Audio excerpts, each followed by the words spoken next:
I have written another article for New Eastern Outlook. It is titled, U.S. Plans for China Blockade Continue Taking Shape. And the entire point of this article is to not just warn you that this is ongoing and taking place, but it's to help wake up people who want to believe that the U.S. for some reason or somehow after decades of pursuing global primacy is somehow retreating back to the Western Hemisphere. It's interested in accommodating China and finding its place in the multipolar world that is emerging. This is utterly absurd. It runs contra to all of human history and the very nature of human beings themselves and the type of people that pursue empire in the first place. And as I will point out, there's overwhelming evidence that the US is steamrolling toward a war with China, not the other way around. And so the people presenting this are either incredibly naive and misinformed, or they're being deliberately dishonest and they're building up a brand of selling false hope to people. And so I hope by presenting this information, you are aware of something incredibly dangerous taking shape, and then you can wade your way through the narratives that are out there trying to distract you from the reality of what's really going on. So as always, I'm going to read the article. I will add additional information when and if necessary. I will go over all of the sources that I cited in this article, and I will begin. And it begins with this paper here, Naval War College Review. This is from all the way back in 2018. A maritime oil blockade against China, tactically tempting but strategically flawed. Let's read about this paper all the way back in 2018, and let's see what has happened since then. So in 2018, the U.S. Naval War College Review published a paper titled, A Maritime Oil Blockade Against China, Tactically Tempting but Strategically Flawed. It was only one of many over preceding years discussing the details of implementing a maritime blockade as part of a larger encirclement and containment strategy of China. For decades and decades, not only has the U.S. put out plans regarding a blockade against China, they have been incrementally preparing their own military to impose it. They have been preparing the ground all along China's periphery to do so. They have been, well, what they're doing is waging a global war against multipolarism, and that includes against China itself. And I will get into all of that here in just a moment. At first glance, the paper looks like U.S. policy thinking considered this idea of blockading China, then moved past the idea. And in reality, the paper merely listed a number of obstacles impeding such a strategy in 2018. So the paper is essentially saying, it's 2018, this is why we can't do it now. But if you were able to get these obstacles out of the way, and here's some ways you could do it, then maybe we could do it. So it wasn't counseling to abandon this policy. It was telling you how to effectively achieve it by overcoming these obstacles. These are obstacles that would need to be removed if such a strategy were to be viable in the near or intermediate future, and obstacles US policymakers have been removing ever since. Ever since this paper was published, and even before it was published, they knew about these obstacles and they were systematically working on removing them. More contemporary papers published, including those among the pages of the U.S. Naval Institute, I will show you two here in just a moment, have updated and refined not just an emerging strategy to theoretically confront and contain China, but a plan of action taking tangible shape. So they're not just talking about this, they are doing it. They are doing it right now. So we have this one talking about battles from World War II and lessons for today's naval planners and logistics. And it's all about China. We fought Japan in the Pacific. We're going to fight China in the Pacific. This is how we can do it. This is what we can learn from World War II to do it. The United States needs a global war plan for China. Okay? A war with China over its island province of Taiwan, that's not going to be contained to the Western Pacific. We need a global war plan. This is what US policymakers are talking about. They're not talking about retreating to the Western Hemisphere. They're talking about going harder after China, escalating, encircling, containing, waging proxy war against China. That's what they're talking about, just like with Russia. Out of one side of their mouth, they say, we want peace with Russia. This is a terrible war in Ukraine. We want it to end. Out of the other side of their mouth, they're talking about all of the ways they're escalating it. Cold War continuity of agenda. Again, this isn't a new idea that just popped up into someone's head in 2018. It's not some random policy paper that is detached from reality. It is part of a decade-spanning process that has been taking shape since the end of World War II. Throughout the Cold War and ever since its conclusion, the U.S.'s singular foreign policy objective has been to maintain American hegemony over the globe. And this was established at the end of the World Wars. And as I always do, I show you this paper. U.S. strategy plan calls for ensuring no rivals develop. If you read through this paper, it sounds like it could have been written and presented by the Trump administration this week. But if you look at the date, it's 1992, because continuity of agenda. Every single president, every single member of Congress, regardless of what they said while campaigning, no matter what party or ideology they claim they represent, this is the singular objective the U.S. is pursuing, and everything else feeds into that. And the trick is creating convincing narratives to tell Americans why nothing changes, even though they constantly vote to change everything. And then it never happens. So a 1992 New York Times article titled U.S. Strategy Plan Calls for Ensuring No Rivals Develop made it clear the U.S. would actively prevent the emergence of any nation or group of nations from contesting American primacy worldwide. Today, we call it multipolarism. In this article, they call it collective internationalism, right here. And the U.S. will not tolerate it. And they will do everything in their power to dismantle any sort of collective internationalism or multipolarism or whatever else anyone else wants to call it. They believe in the primacy of American power over the planet. They do not believe in the primacy of national sovereignty and respecting that as laid out under the UN Charter. They don't recognize the UN Charter. They believe in might makes right, and they believe they are the mightiest. And so they get the right to decide what happens anywhere on Earth far beyond American borders. In recent years, this has included preventing the reemergence of Russia as well as the rise of China. It also involves surrounding both nations with arcs of chaos and or confrontation, either through the destruction of neighboring countries through political subversion or the capture of these nations by the US and their transformation into battering rams to be used against both nations. And you probably said, well, Ukraine comes to mind. Absolutely, Ukraine is an extreme example of this policy in action. The US is also transforming both the Philippines and the Chinese island province of Taiwan into similar proxies vis-a-vis China, or in Taiwan's case, the rest of China. Beyond this, the US seeks to prevent the majority of nations currently outside US dominion from joining with and contributing to the multipolar world order proposed by nations like Russia and China and all the other BRICS founding members. And this is the reason why the U.S. is going after Venezuela, not because it's retreating to the Western Hemisphere. It is waging a global war against multipolarism. Venezuela is located on the globe. The U.S. wants to eliminate multipolarism. Venezuela is a cheap proponent of multipolarism, so they're going to wipe out Venezuela. It's closer, it's easier to do than fighting with Russia and China directly. They can eliminate Venezuela, they can make a point, and they can actually further isolate Russia, China, and shrink the multipolar world, even if just by one country, toward their ultimate objective of reasserting American primacy over the entire planet. That's what's going on, whether you want to believe it or not. And that is what they're openly saying is going on. And what all of their policy papers spanning the years up to and including today, this year, last month, this is what they're always talking about.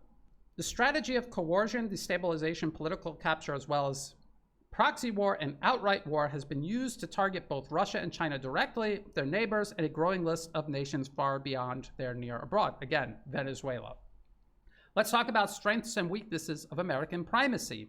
And then we will see why they want to implement a blockade on China. It'll add up in the end. Enabling this strategy is America's global spanning military presence facilitated by its alliance network. Alliance. They're not really allies. It's not really an alliance.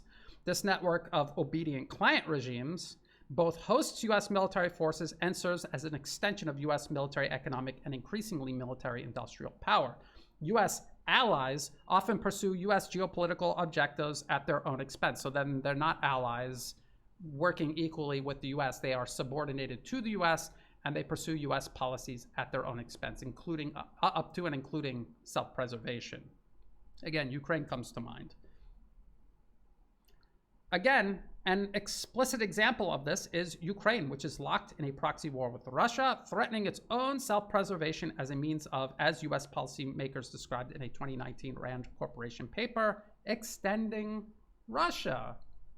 Okay, so this 2019 paper that I reference very often talks about different ways to extend Russia, and they talk about all the proxies they can use to do that, including Ukraine. Ukraine is listed right here. Measure 1, provide lethal aid to Ukraine. They admit it will provoke a war with Russia, and Ukraine will probably get destroyed, but it will help in extending Russia.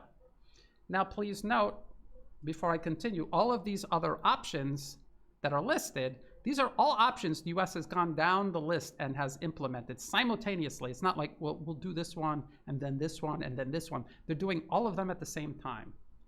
They're putting pressure on Russia at every point they possibly can. I will explain why here in just a moment. Obviously, to extend Russia, but what is the point of extending Russia?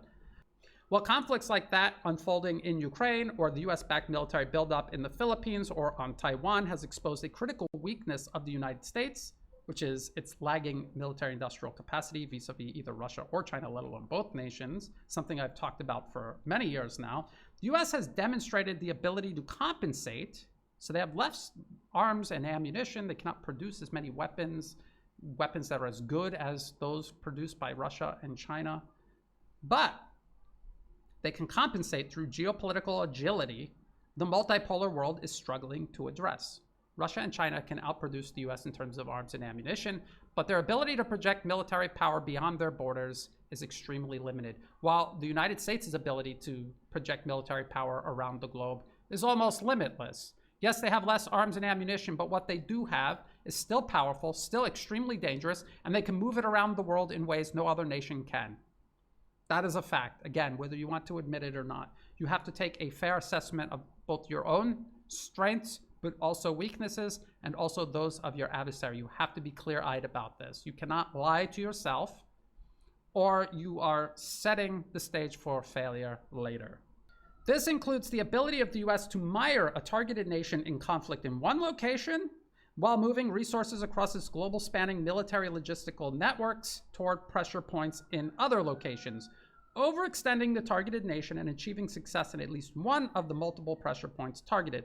The US successfully did this through its proxy war against Russia and Ukraine, which tied Russia up sufficiently for the US to finally succeed in the overthrow of the Syrian government, where Russian forces had previously thwarted US-sponsored proxy war and regime change for years. They froze the conflict. They preserved the Syrian government, but then because they were pulled into the war in Ukraine, they had to direct their resources there. They had not nearly enough resources to continue protecting the Syrian government and propping up the Syrian military.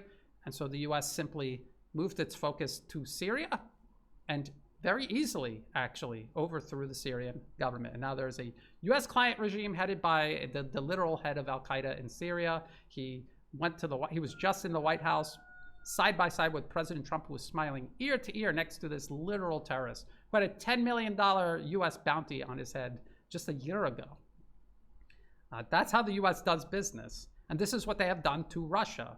Russia is not all powerful. They have used this policy of extending Russia to put pressure on it in all directions, and then making small successes here and there, hoping that they'll eventually add up and eventually cause an overall collapse. That is the plan. That is what they are working on Russia with. This is also the same plan to a certain extent they are using against China.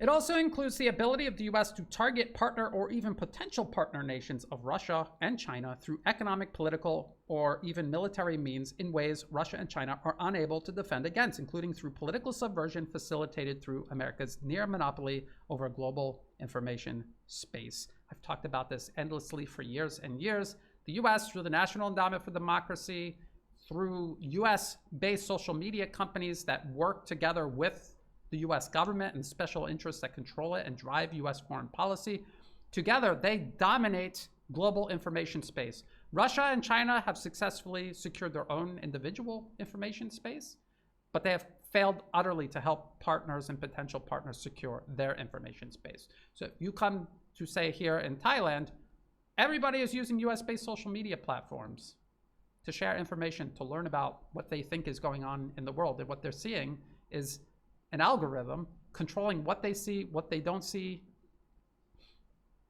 Their whole perception is being shaped by an algorithm that is ultimately controlled by the State Department, the Department of War, and all of these special interests that control both and determine the direction of US foreign policy, and who are working on politically capturing countries like Thailand through US-backed opposition groups. This algorithm helps build up in the eyes of the population while undermining the indigenous institutions like the military and the Thai monarchy.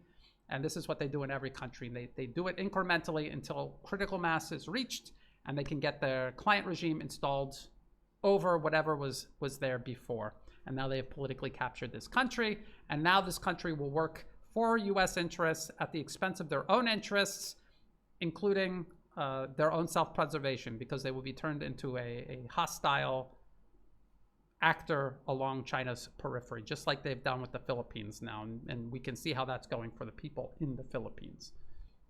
These advantages the US still possesses also make potential maritime blockades very difficult for Russia and China to defend. Again, so let's talk about that. I mean, if you have the ability to move your military all around the globe, Russia and China do not, and you place a global maritime blockade on Russia and China, you don't have to do it outside their own ports. You just do it everywhere else beyond the reach of their military. And the reach of the Russian and Chinese military is not very far. It's not very effective or far from their own borders and their own shores. And so you blockade absolutely everything else, and then you have essentially blockaded them. Let's talk about the Russian energy shipments as a beta test for blockading China. France recently announced seizing a ship accused of being part of Russia's ghost or shadow fleet. These are ships refusing to heed unilateral sanctions placed by the US and its client states on Russian energy shipments. Illegal sanctions. These ships and whoever operates them simply refuse to recognize illegal unilateral sanctions. And so they're labeled ghost fleet or shadow fleet. Here's the article right here. French Navy boards Russian ghost fleet ship off Atlantic coast. And people will say, well, they got on it, they got off it, they didn't really accomplish it. That's not how it works. They take these small incremental steps. They do it more and more often. They take bolder and bolder steps until they're actually implementing a blockade or something close to it. This was just one of several first steps towards what may materialize into a wider and more aggressive interdiction or blockade of Russian energy shipments. This may also be a beta test for implementing a long-desired maritime blockade on China. If you hear about what they're talking about, ideas they're talking about to blockade Russian energy shipments, they are things that were in that 2018 paper talking about a maritime blockade on energy shipments to China. Just so you know, the same things they talk about today in regards to Russia are ideas they had in those policy papers back in 2018 regarding China. A rapid full-scale blockade would cause energy prices to spike and could blow back to the US as negative economic consequences. By incrementally pressuring Russian energy shipments, the US can slowly adjust energy markets in an incremental manner to cushion a sudden shock the public would immediately notice and potentially react to. And you can see the same thing going on with the US tariffs on China. They want to decouple from China. They want to isolate and hurt the Chinese economy. They cannot do it overnight because they will destroy their own economy in the process. So they're doing it in an incremental way. They will give and take in whatever way they have to keep things from getting too far out of hand. But the vector sum of what the US is doing is decoupling from China. And the purpose of doing that is because they want to isolate and cut off China. If they do that while their economy is still connected to China, they will hurt themselves. So that is the whole purpose. Again, that was an obstacle mentioned in the 2018 paper, and now it's an obstacle you can see them actively working to dismantle and remove out of the way. So by incrementally pressuring Russian energy shipments, the U.S. can solely adjust energy markets in an incremental manner to cushion a sudden shock the public would immediately notice and potentially react to. Russia and the rest of the multipolar world's response to this increasingly aggressive targeting of maritime shipping may determine whether or not the U.S. adopts the strategy of maritime blockades on a wider scale, either against Russia or China or both, or even beyond these two countries. Setting the stage for a blockade of China has already begun. Did you know that? It already has begun. So people who are saying, Brian's always in these policy papers, he's a conspiracy theorist, he's always negative, he's a pessimist, he has a closed mind, I will show you that they are already implementing this. It's already happening. Everything they were talking about in 2018, they are now already implementing. Again, this is not something you do overnight. It's something you do incrementally. The 2018 U.S. Naval College Review paper lays out the realities of a potential blockade against China in 2018, noting the various opportunities and risks associated with such a strategy. The paper notes that, and this is a quote from the paper, China's reliance on seaborne oil supplies has risen steadily over the past decade and could continue to rise further as domestic production declines. It also says, the imported oil passes overwhelmingly through the Strait of Malacca and a handful of other passages that the U.S. Navy could seal off effectively. Here is a map that you will find in the 2018 paper. These anchors, these are the ports that the energy is imported to. These are the choke points the U.S. Navy seeks to cut off. The energy is coming in from the West, from Western Asia or the Middle East, whichever you prefer. It's got to come through here, the Malacca Strait, past Singapore, through the South China Sea or south of the Philippines, past this island chain. This is Japan. Okinawa is along here. Tens of thousands of U.S. troops are all stationed here. There are even U.S. troops stationed on the Chinese island province of Taiwan. And so do you see what they have done? They have already set this up. They already have military forces and naval assets in these areas poised and ready to implement a maritime blockade. I talk often about continuity of agenda, how U.S. Marines are being reshaped for China threat. And they talk about how the U.S. Marine Corps ditched its main battle tanks and adopted long-range missile systems to interdict Chinese naval vessels, but the logic dictates also maritime shipping. So the Marine Corps has been transformed into a force specifically to enforce these choke points.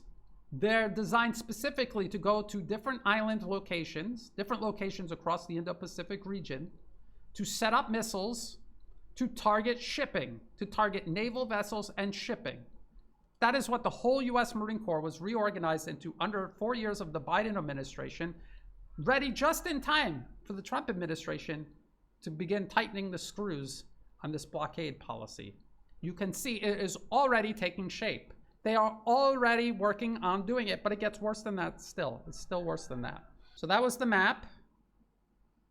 It marks the various maritime choke points the U.S. Navy then and today is capable of closing off beyond the reach of Chinese military power, backed by growing U.S. military footprint in the region, particularly across the Philippines. We're watching U.S. forces build up on the Philippines, Japan, as well as its island province of Okinawa, as well as the Chinese island province of Taiwan itself.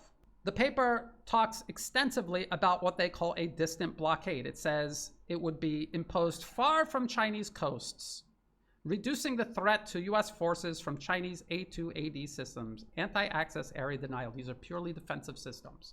And they would be located all along Chinese shores. Military installations, maybe the ones in the South China Sea that China is building. Why? Specifically because the U.S. for decades has planned to cut them off, cut off their maritime shipping through a blockade. That is why they're militarizing the South China Sea. It's not because they're just doing it because they're aggressors. They're doing it in direct response to this threat the U.S.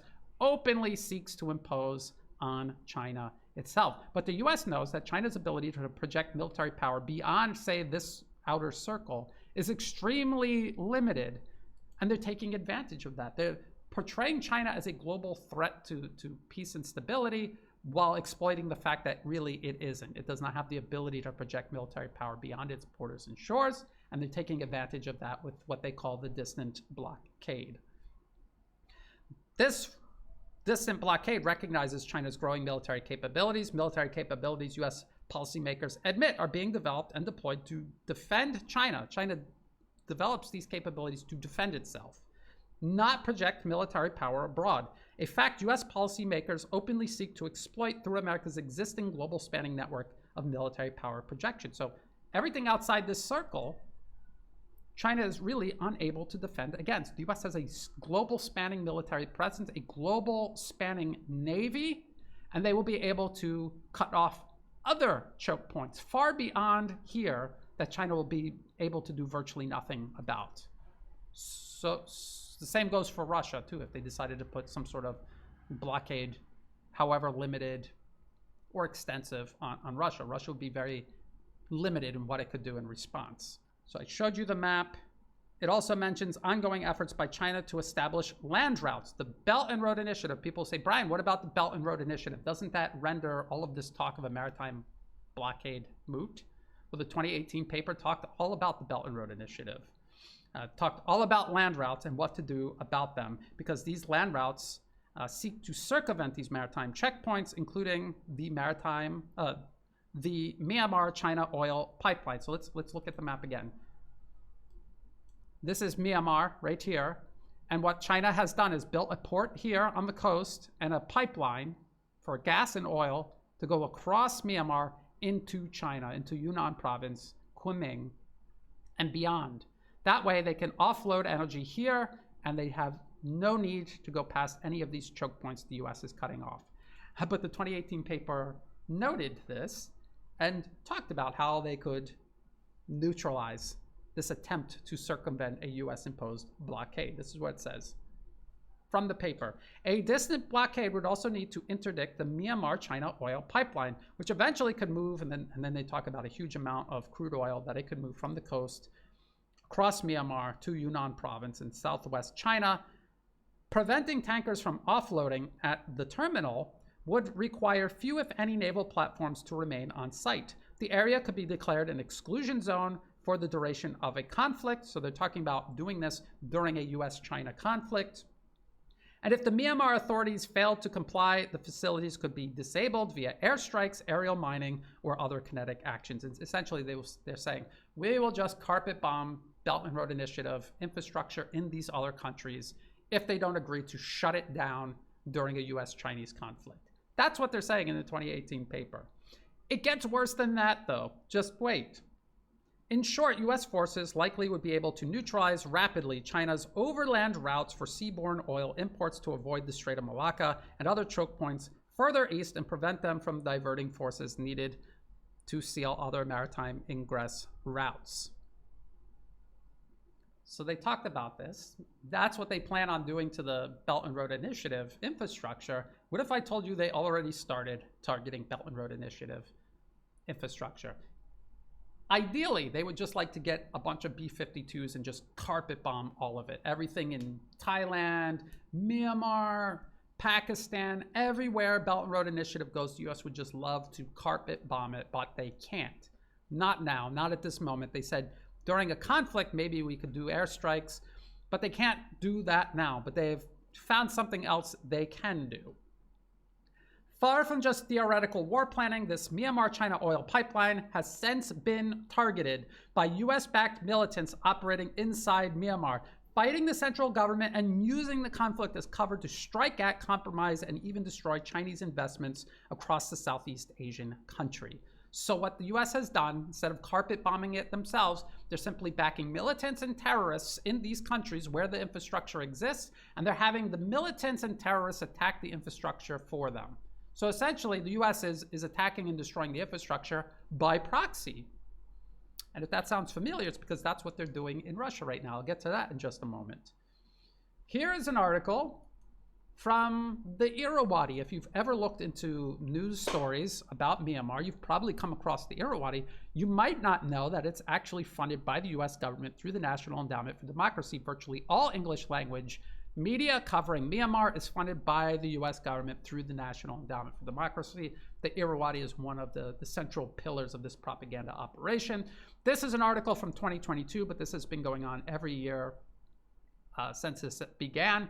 China-backed pipeline facility damaged in Myanmar resistance attacks. So this is US government-funded propaganda admitting that the militants they're backing in Myanmar are striking at and damaging Belt and Road Initiative infrastructure.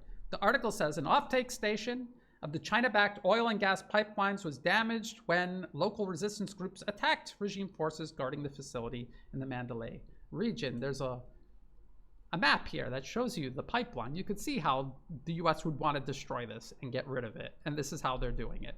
Even before a US-China conflict begins and the opportunity for the US to just strike it directly with warplanes avails itself, they have terrorists and militants striking at it and damaging it and trying to destroy it right now as we talk. The article also says anti-Chinese sentiment swelled in Myanmar. How did that happen? Because in Myanmar, like in many places around the world, US social media platforms dominate their information space. All of the information people in Myanmar consume comes from these US-based social media platforms. The algorithm makes sure they see NED-funded propaganda, and that is what shapes their perception. And if the NED is telling them China bad, US good, US-backed terrorists good, then people will begin to believe it. If they have no alternative source of information, that is what the algorithm is telling them. This is what a lot of people will believe. They don't have the time and energy to look into and analyze geopolitics in the same way myself can afford to do, and maybe some people in my audience can do. Just always keep that in mind. So anti-Chinese sentiment swelled in Myanmar following the military coup last February, with many people believing Beijing had a hand in the takeover. At that time, there were calls for a boycott of Chinese products, along with calls to blow up the pipelines if China refused to condemn the regime. Who was making those calls? Was that just ordinary people, all on their own? Or is that the US, through their propaganda network, making those calls? Because it just fits in so perfectly with long-laid plans, including that 2018 policy paper that I've been referring to all throughout this article. The calls prompted China to urge the regime to increase security for the pipelines. Since March last year, the regime has assigned extra forces to protect them. If you search through other NED-funded platforms like the Irrawaddy, they talk about these attacks quite often. There were also attacks on Chinese factories and other investments all across Myanmar. They were literally burning the buildings down, the physical infrastructure down, and chasing the workforce out. So again, the US using proxies to do what they wish they could do openly, and what they openly say they will do if there's a US-China conflict. They will bomb infrastructure projects in countries beyond China's borders. Likewise, the US has, so it's not just Myanmar. You might say, well, that's just Myanmar and you're just imagining it. It's not just Myanmar. It's everywhere Chinese Belt and Road Initiative infrastructure goes. The US has a documented plan and process for confronting it, physically destroying it, or trying to prevent it from being built in the first place. Likewise, the US has been backing extremists in southwest Pakistan, Baluchistan. So you'll hear about the Baluch militants. They are targeting the Chinese-built China-Pakistan Economic Corridor, or CPEC, over the course of several years spanning the Obama, first Trump, Biden, and now second Trump administrations. I have examples from 2021, 2024, and 2025. This was 2021. 4 killed in car bombing outside Pakistan hotel where Chinese ambassador was reportedly staying. They tried to kill the Chinese ambassador to Pakistan, these Baluch militants backed by the US. That was 2021. 2024, so just last year, blast kills 2 Chinese near Pakistan's Karachi airport. So again, they're killing Chinese working on the CPEC projects. They're killing Pakistani security forces trying to protect them. They're also killing innocent bystanders who get in the way as collateral damage. And this year, Pakistan train attack. Can Baluch insurgents be reined in? Well, who are the Baluch insurgents? The terrorists the United States is backing to attack Belt and Road infrastructure going through Pakistan. If you look at a map, it cuts the trip even shorter from the Middle East to Pakistan. You use CPEC infrastructure to send energy imports through Pakistan straight into China. Pakistan and China share a border, and so you can send hydrocarbons up into China directly. You don't even need to go as far as Myanmar. So the US is attacking both of these corridors to prevent China from using an alternative route, forcing ships to go through the area the US is openly planning to blockade, and has reformed its US Marine Corps specifically to impose. In other nations, like the Southeast Asian Kingdom of Thailand, where I am based, US-sponsored opposition leaders like billionaire Thanathorn Juangroongruangkit openly campaigned to stop Chinese infrastructure projects like the high-speed rail line as part of slowing down, stopping, or even reversing progress for China's Belt and Road Initiative network, and thus eliminating it as an alternative to circumvent US-imposed maritime blockade on Chinese shipping. So we had this US-backed billionaire, two of them actually, Thaksin Shinawatra and now Thanathorn Juangroongruangkit. Thanathorn went to the US around 2018, 2019. He met with the State Department, USAID, the media. He also went to Nevada where the Hyperloop was it was not even being tested. It was a prototype of a demonstrator prototype. I don't even know what it was demonstrating because it never even came close to reaching the scale or speeds it was supposed to achieve. And he went there and he came back to Thailand and he said, we're going to build Hyperloop. We don't need Chinese high-speed rail technology. It's antiquated. It's useless. Hyperloop was science fiction. It never really existed. Chinese high-speed rail technology is the best in the world, and it moves billions of people every single year. It is a real solution to developing a nation's infrastructure. And it was already under construction, and his proposal, because he's US-backed, was to stop the construction of the high-speed rail and propose this boondoggle that doesn't even really exist as an alternative. So what he was really doing was just stopping Thailand's development to cut the Belt and Road Initiative infrastructure that would go through Thailand, through Laos to China, which would hurt all of the countries involved, including China especially. So the US is busy doing this everywhere Belt and Road Initiative infrastructure goes through. China was building projects in the Philippines. And when the US politically captured the government in the Philippines, the first thing they did was tear down that infrastructure, physically tear it down and redirect public funds away from public infrastructure to military spending to point missiles at China, which is the Philippines' largest, most important trade partner. That is what I mean by capturing a country and then having it serve US interests at its own expense. The 2018 paper also identifies Russia, because some people say, okay, Brian, they are attacking and undermining the Belt and Road Initiative. They've got these choke points at the Strait of Malacca and the South China Sea. There's obviously a US military buildup. Who cares? Because China shares a border with Russia. We have the power of Siberia. Everything's going to be great. China doesn't have to worry about it. And the 2018 paper says, maybe China doesn't have to worry about it because they share this border with Russia. So what are we going to do about Russia? That's 2018. What has happened from 2018 to today, where the US is openly, obviously addressing the Russia question, Russia's ability to serve as an alternative for energy imports the US plans to cut off through maritime blockades and destroying Belt and Road Initiative infrastructure. So the paper identifies Russia as the primary alternative source for Chinese energy imports during a blockade, which is one of the reasons the US is waging its ongoing proxy war against Russia through Ukraine, and why the US is overseeing an expanding campaign to attack and destroy Russian refineries and other forms of energy infrastructure across Russia. It's not just to undermine the Russian economy. It doesn't have to be either or. It could be both. They're attacking Russian energy production to hurt the Russian economy. They want to knock Russia out, to cut it off from China so that China is even further isolated, further susceptible to this blockade the US is openly preparing to impose on China. They're attacking energy production in Russia because it's being produced in Russia and sent to China during this scenario where there's a maritime blockade. And again, US intelligence helps Ukraine target Russian energy infrastructure. They're hitting the energy production facilities. This is the CIA doing this. The CIA took over Ukrainian intelligence agencies in 2014. They have been running and directing them ever since. And they are overseeing this operation to do deep strikes into Russia with these drones to try to cripple Russian energy production, to cripple Russian economically, but also to cut it off from China.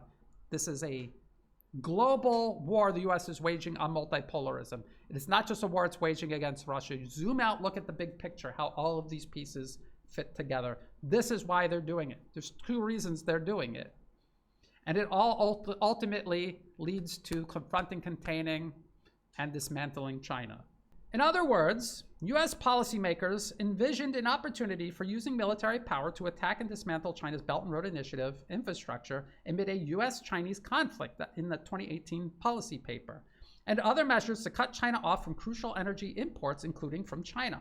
Since then, the US has used armed extremists it funds and backs inside nations hosting Chinese BRI projects to begin attacking these projects even before any direct US-Chinese conflict commences, together with a dangerously large proxy war being fought against China's ally Russia to complicate or cut off significant alternative energy imports it can offer to China in the event the US imposes a maritime blockade on it.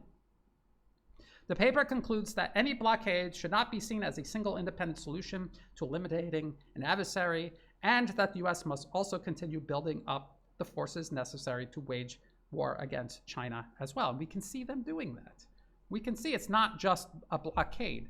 They're also building up nations in the region to serve as a Asia-Pacific version of Ukraine. We can see them doing it. You can see them creating a de facto NATO alliance in the region to confront and fight against China on America's behalf. Since the paper was published, the US has pursued both continued preparations for a maritime blockade of China itself, as well as build up a number of regional proxies to wage war against China, as the US wages proxy war against Russia and Ukraine, and increasingly through the rest of Europe. This is not just Ukraine the US is using, it's the rest of Europe the US is using. And then there's this whole theater conducted to convince people that the US and Europe are at odds.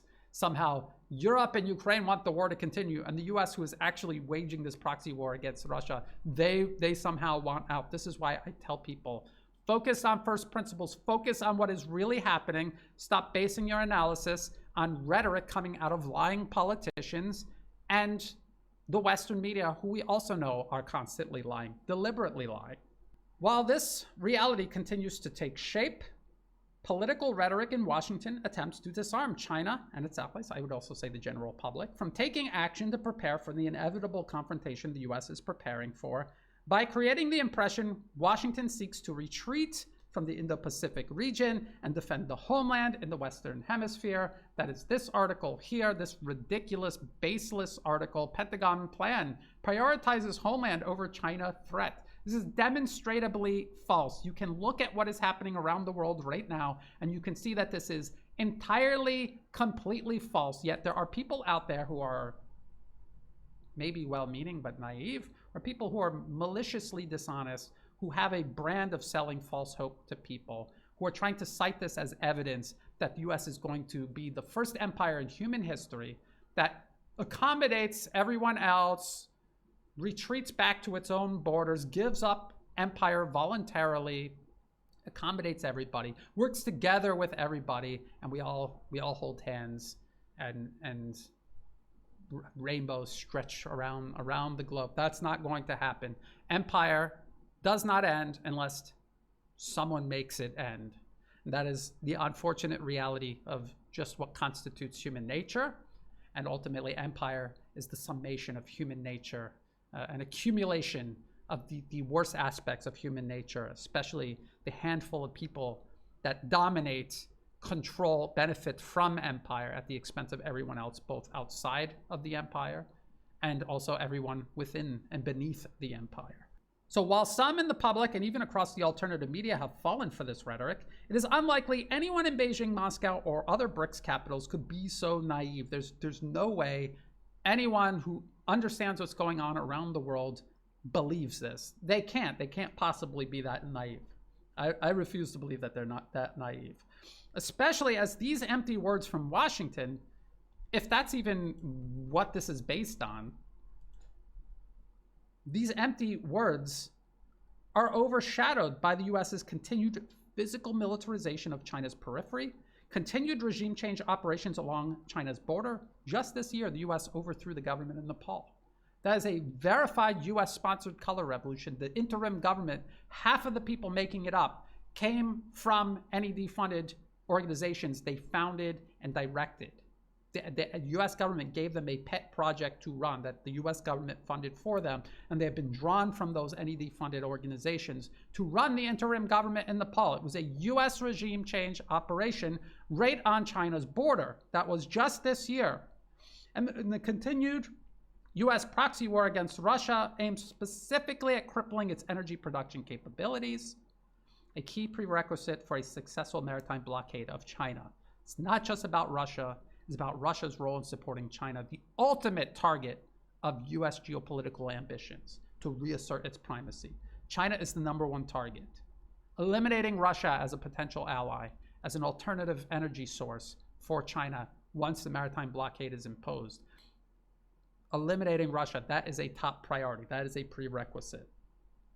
To understand Washington's strategy towards China, one should not look at the political rhetoric of retreat or homeland defense in the Western Hemisphere. That's just baseless rhetoric in the Western media, these narratives that change with the winds, no basis in reality. Again, first principles, verified facts, actual policy being implemented. Look at that. Don't look at these headlines. Don't look at the nonsense beneath these headlines that are entirely unfounded, unsourced, based on comments by people familiar with the topic.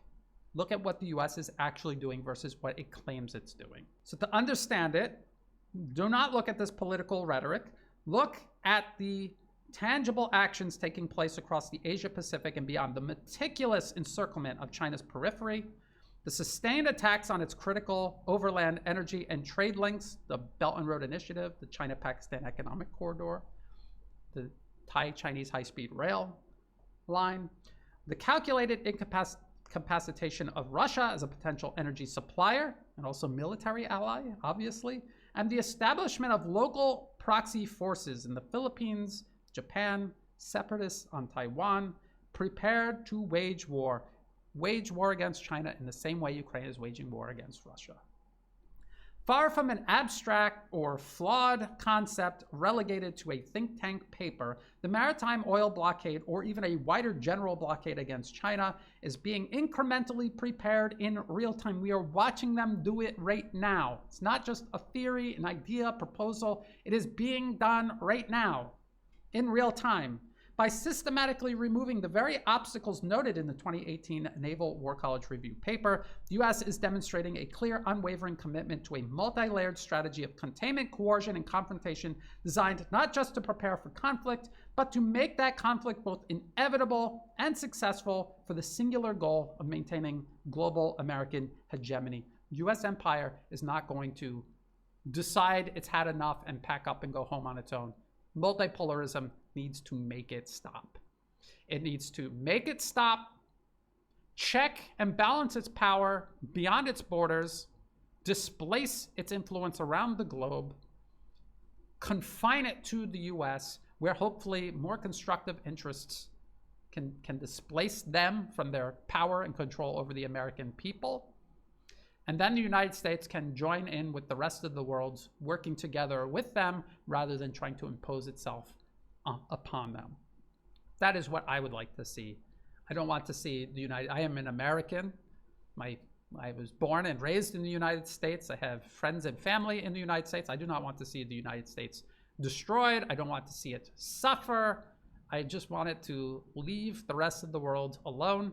I see the way in which Russia, China, and others are patiently working to build up multipolarism, displace toxic US primacy around the globe in a way that creates a incremental, relatively stable transition from unipolarism to multipolarism, and always keeping the door open for the United States so more rational interests can come into power and work with the rest of the world.